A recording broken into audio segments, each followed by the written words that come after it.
ఇది మన ఈ మేనిఫెస్టో. ముఖ్యంగా దీంట్లో నేను మీ దృష్టికి తీసుకొచ్చేది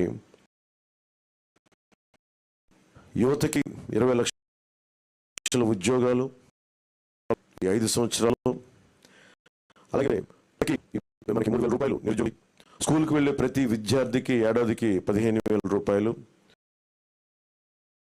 ఏటా 20,000 ఆర్థిక సాయం, ప్రతి మహిళకి నెలకి 1,500 రూపాయలు, 50 సంవత్సరాల వరకు ప్రతి ఏడాదికి ఉచితంగా 3 గ్యాస్ సిలిండర్లు, మహిళలకి ఉచిత బస్సు ప్రయాణం.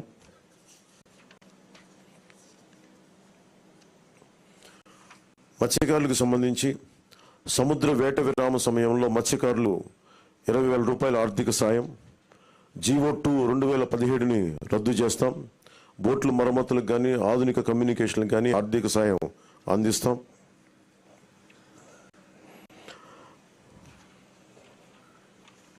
ముఖ్యంగా ఆర్యవైశ్య సంక్షేమానికి ఆర్యవైశ్య కార్పొరేషన్కి ఒక మేరకు నిధులు కేటాయింపు, చిరు వ్యాపారాలకు వడ్డీ లేని రుణాల సౌలభ్యం, స్వేచ్ఛాయుత వాతావరణంలో వ్యాపార నిర్వహణకు పటిష్ట చర్యలు. ముఖ్యంగా కన్యకా పరమేశ్వరి అమ్మవారి ఆత్మార్పణ దినోత్సవాన్ని అధికార కార్యక్రమంగా చేపడతాం.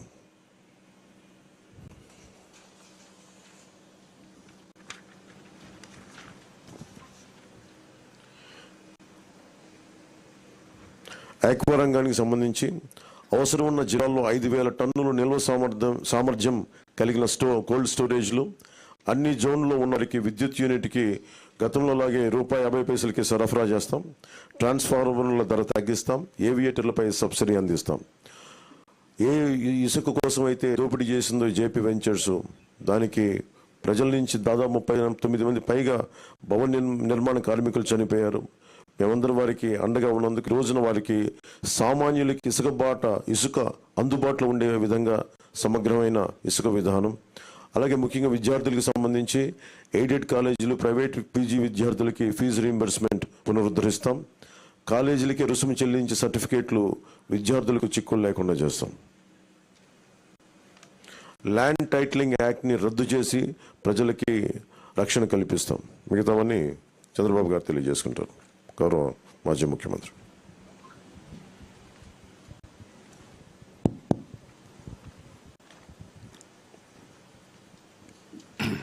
గౌరవనీయులు కొద్దిగా వాళ్ళు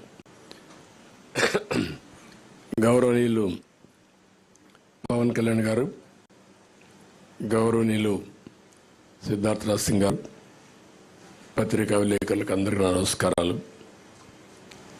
ఇప్పుడే పవన్ కళ్యాణ్ గారు మీకు సూచనగా చెప్పడం జరిగింది. అయితే దీనిపైన చాలా తరో ఎక్సర్సైజ్ చేశాం. ఒక పక్కన